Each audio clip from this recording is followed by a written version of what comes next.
What's up, YouTube? This is Too Raw for TV. So I thought I would continue with this top 10 small forwards listing. Just to recap for a bit, at number 10, I had James Worthy. At number 9, Dominique Wilkins. Number 8, Scottie Pippen. At number 7, I had the great Rick Barry. At number 6, I had Elgin Baylor. And at number 5, I had John Hondo Havlicek. So at number 4, I have Kevin Durant. Right? Okay, so let me say this before people start. 'Cause this is one of those videos. This is one of those picks that I know there'll be a lot of comments, a lot of feedback. Um, I will have him higher by the time his career is over with. Okay, but right now, I feel comfortable putting him at number 4 position. Okay, um, this is the only selection that was not originally on this list when I did this about 6 years ago or so, 6, 7 years ago. He's the only one that wasn't originally on this list. But I think none of us will argue that Kevin Durant hasn't done a lot over the last 5 years to add to his resume and to his legacy and to his list of accomplishments. Um, to me, Kevin Durant has an argument as possibly the greatest scoring weapon we've seen in history. When I when I compare him to other great scorers in history, the one guy that of course comes to mind is a guy like George Gervin. Um, there's some similarities. They were both uh, very uh, revolutionary in a lot of ways. George Gervin was a shooting guard, but he was much bigger than your average shooting guard in his day. Most guards in his day were probably around the 6'2", 6'3" range. Some 6'4". Gervin was 6'7".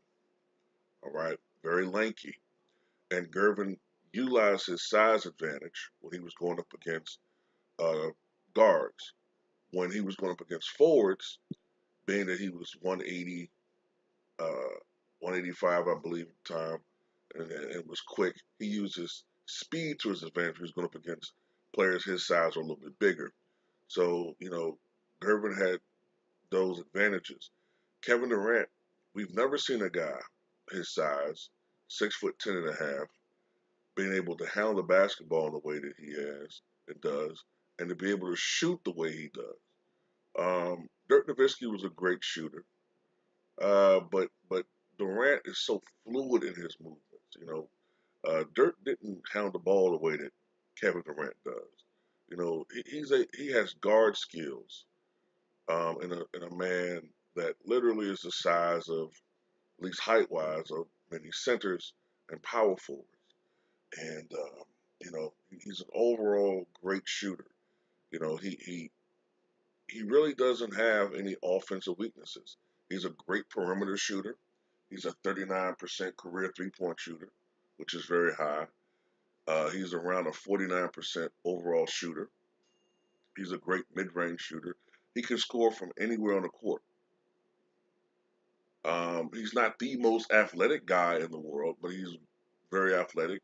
And he appears to be, and he is apparently, only the second athlete to successfully come back from an Achilles rupture and play at a level that appears to be as high as prior to his Achilles rupture. That makes him a historic athlete. And the reason I don't understand why the media doesn't laud that more. The only other guy to do that is Dominique Wilkins. You know, but it is what it is with the media. You know how they pick their favorites. But Kevin Durant, great scorer, great scoring champion, won 4 scoring titles in his career. I believe he's the youngest man ever to lead the NBA in scoring, if memory serves me correctly. I think he's the youngest person ever to lead the NBA in scoring. I have to think about that one for a second. I think he is. I think he's the youngest ever to lead the NBA scoring. And of course, many people were critical of his move, of his decision to go to Golden State about 4 years ago. I was at the time. but apparently it was the best decision for him. It worked out for him. He won two NBA championships in 2017 and 2018. Many people will argue that injury is the only thing that led him to not win a third consecutive championship in 2019. That's up for speculation. Of course, now he's working on his third team, the now Brooklyn Nets, with his teammate Kyrie Irving, and we'll have to see how that works out for him. But he is one of the great players in NBA history, one of the great scorers. He's not. He's also. I have to say this too. Even though he's won four scoring titles and he has one of the highest scoring averages in history of NBA, he's not a selfish scorer. And by selfish scorer, I mean he's different from a Kobe or a Jordan or an Iverson or a Baylor or a Harden, guys that Rick Barry falls in this category as well. Before he began to change his game as he got older, they're the guys that are shameless scorers. They will shoot the basketball at will. It doesn't matter what situation is. You know, that's how it is. Kevin Durant sometimes was criticized and has been criticized, but especially when he was in OKC. He was often criticized for not shooting enough. There were many seasons in OKC where he averaged, 19 shots a game, 18 and a half shots a game. And some people thought that maybe he should be shooting it more like 22, 23 times a game. But George Gervin was like that. George Gervin was the leading scorer on those Spurs teams, but it was often by committee. It wasn't just him. You had Artis Gilmore scoring on those teams. Um, you had what's his name?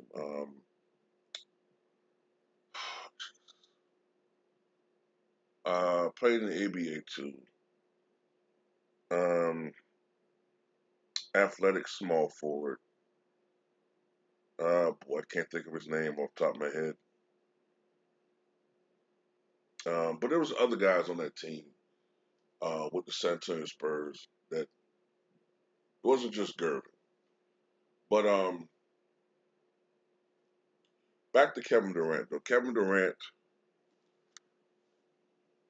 he was born in the Washington D.C. area in 1988, and Kevin Durant started playing basketball very young. He had always been a tall person. He reached the age of 6 feet when he was only about 14 years of age. When he was growing up, he was a fan of the Toronto Raptors. Um, his favorite player was Vince Carter. He played amateur athletic union basketball for several teams in the Maryland area and was teammates with several future NBA players such as Michael Beasley and Ty Lawson. At this age, he began wearing number 35 in honor of his AAU coach, Charles Craig, who was murdered. After playing 2 years of high school basketball at National Christian Academy and 1 year at Oak Hill Academy, Durant transferred to Montrose Christian School for his senior year, where he grew from 6'2" to 6'7" in height. Prior to the start of the season, he committed to the University of Texas. At the end of the year, he was named the Washington Post All-Met Basketball Player of the Year, as well as the most valuable player of the 2006 McDonald's All-American game. At the time, he was regarded as the second best high school prospect behind only Greg Oden.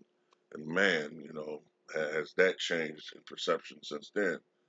Um, for the 2006-2007 season, Durant, who by that time was now 6'9", averaged 25.8 points, 11.1 rebounds, and 1.3 assists per game for the Texas Longhorns as a student at the University of Texas.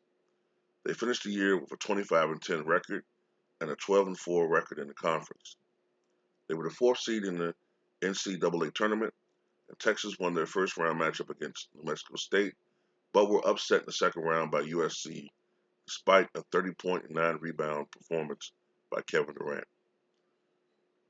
Due to his dominating play, Durant was recognized as unanimous National Player of the Year, winning the John R. Wooden Award, the Naismith College Player of the Year Award, and all 8 other widely recognized honors and awards. His number 35 was later retired by the Longhorns, and after that season, Kevin Durant declared for the NBA draft. Durant was selected as the second overall pick in the 2007 NBA draft by the then Seattle Supersonics. And by the way, I've been reading that the NBA is planning on expanding. All right, adding I think 2 more franchises. And if that's the case, one of them has to be the return of the Seattle Supersonics. Okay, um, the Supersonics is one of the most popular teams in the 1990s in the NBA. At the Key Arena back then, I remember their crowd used to be deafening. They loved basketball in Seattle. It was a big basketball city, and I know Big Brian, boxing historian 206. He's from Seattle. He's a huge Sonic fan, and I know that they need to return back to that city. Okay, that franchise. But anyway, Durant was selected by the second overall pick in the 2007 draft by the Sonics. Um, at the that particular season, he averaged 20.3 points, 4.4 rebounds, and 2.4 assists per game. And he was named the NBA Rookie of the Year. After his debut season, the Sonics left town and relocated to Oklahoma City. By the conclusion of his second year, Kevin Durant averaged 25.3 points per game. And for many years afterward, Kevin Durant was listed at 6'9", though it was obvious that he grew a little taller, just comparing him to other players. If you look at him from his rookie year, when you compare him to LeBron James, they appeared to be about the same height, maybe Durant slightly taller. Now you can clearly see that Durant's significantly taller than LeBron. So recently it was um, revealed that Kevin Durant is 6'10" and a half, barefoot, and with shoes on. He's damn near 7 feet tall. All right. So following the 2009-10 season, Durant was selected to his first NBA All-Star game. All right. During that season, the Thunder improved their record by 27 wins from the previous year and defied expectations to make the playoffs. With a scoring average of 30.1 points per game, Durant became the youngest NBA scoring champion and was selected to his first All-NBA team. That year, they would go on to play the Lakers in the first round, but they would lose to the Lakers in 6 games. That year, I think the Lakers had one of the toughest roads to a championship in NBA history, by the way, the 2010 Lakers. Prior to the start of the 2010-11 season, Durant announced that he would sign a 5-year contract extension with the Thunder worth approximately $86 million. For the second consecutive year, he led the NBA scoring, averaging nearly 28 points per game. That particular year, the Thunder won 55 games and earned the 4th seed in the Western Conference. That year, they would go to, I believe, the conference finals, losing to the Dallas Mavericks in 5 games. In the lockout-shortened 2011-12 season, Durant recorded his first 50-point game against the Denver Nuggets, a 51-point game. At the All-Star game, he scored 36 points and was awarded the All-Star Game MVP. He finished that year with a scoring average of 28 points per game, representing his 3rd straight scoring title. That year, the Thunder went 47-35 and entered the Western Conference as the 2nd seed. That year, they would go all the way to the NBA Finals before losing to the Miami Heat in 5 games. During the NBA Finals, Durant led all scorers with 30.6 points per game, shooting nearly 55% from the floor.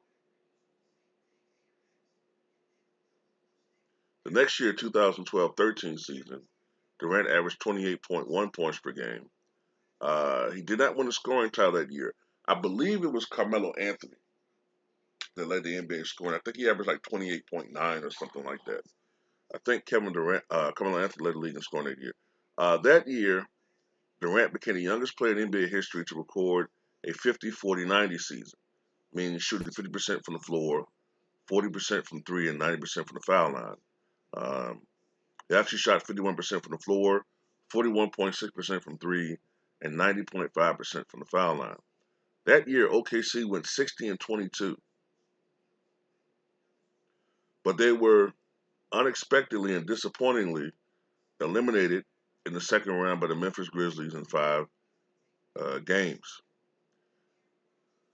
The next year, 2013-14, would be at that time Durant's finest season.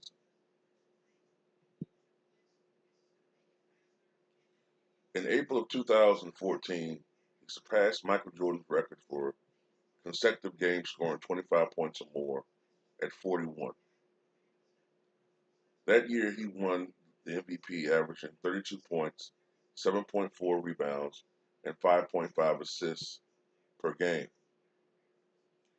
Um, One thing that was noted by Durant at this time and as he progressed in his career is his improved playmaking, passing ability.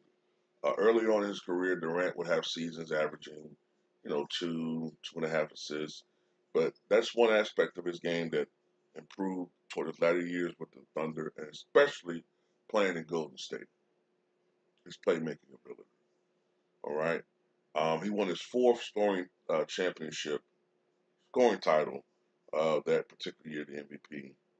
But once again, um, disappointment in the NBA Finals, or disappointment in the playoffs, excuse me. Much the same thing the next year. All right. Um, Durant didn't lead the NBA in scoring, but was still a high scoring player.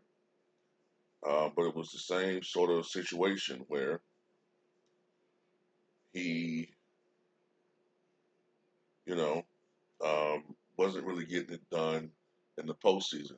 The Thunder, with he and Russell Westbrook, would do great in the regular season, but then in the playoffs, you know, whether it was, you know, teams stopping them or stopping one of them, or whether it was bad play from one of both, it was that sort of situation. Then there started to become more and more tension between Russell Westbrook and Kevin Durant. In Durant's final season with the Thunder in 2015-16, he played in 72 games, averaged 28.2 points per game, 8.2 rebounds, and 5 assists, a career, well, actually not a career high, second best total, 5 assists per game. That year, is the year I think they won 55 games, I believe. And that's, of course, the year where in the Western Conference Finals, they blew a 3-1 lead against Golden State. And I know a lot of people blame Russell Westbrook. He did play a huge factor into why they slipped. But Kevin Durant also had bad play. Now, and they were eliminated in 7 games. I remember that all season, and I thought that Durant was going to stay. I really did. I thought that he was going to stay. If he was going to leave, I didn't think it was going to be Golden State. Then came the decision, and I just thought it was. At the time, I couldn't fathom joining a team that was your competitor. Yeah, I was looking at it from that aspect. Kevin Durant was looking at it from the aspect of, playing in that system would be great. It'd be easier for him or whatever he kept saying, Apparently he knew what he was talking about. Kevin Durant became a better player playing at Golden State. He became even more efficient. He was a selfless player. He became an improved playmaker. an improved passer. And the result was we saw 2 consecutive dominant seasons for Kevin Durant. It was Kevin Durant a bust. Now, in the trade-off, the Warriors' bench wasn't as deep. Their team wasn't as balanced. It was starter heavy, but you know the trade-off was great. Kevin Durant won 2 NBA championships. He won 2 NBA Finals MVPs, and he added to his legacy. All right. Um, the 2018-19 season, it seemed destined that it was going to be a memorable season. Now there was growing tension on that team, in particular between Draymond Green and Kevin Durant. We often even see it flare up on the court. There was, you know, I have my thoughts. I'm not going to go into it, you know, but I thought it was ungratefulness shown by them. They lured Kevin Durant, recruited him to come to the team when they couldn't beat LeBron James. And then once, they won their championships and I guess his services were done, now all of a sudden you're talking shit to the guy. Unfortunately, Kevin Durant got injured. He hurt his calf muscle. Um, Perhaps he came back too soon, whatever. But he ruptured his Achilles in the token appearance he had in the finals, and he missed the entire 2019-20 season, which, given everything that went down that season, maybe wasn't such a bad thing at all. You know what I'm saying? But he's fully back now. He's playing with the Brooklyn Nets. They've got off to a pretty good start. Not overwhelmingly championship gangbuster start, but they've gotten off to a good start. He looks great, and he looks like he's going to add to his overall legacy. And when everything is said and done, there's no reason to believe that he's not going to be at least. I think he's going to be a top 2 all-time small forward when everything's done. When everything's done, at the grand scheme of things, I think Kevin Durant's going to be a top 2 all-time power forward. So when you look at his accomplishments, Kevin Durant,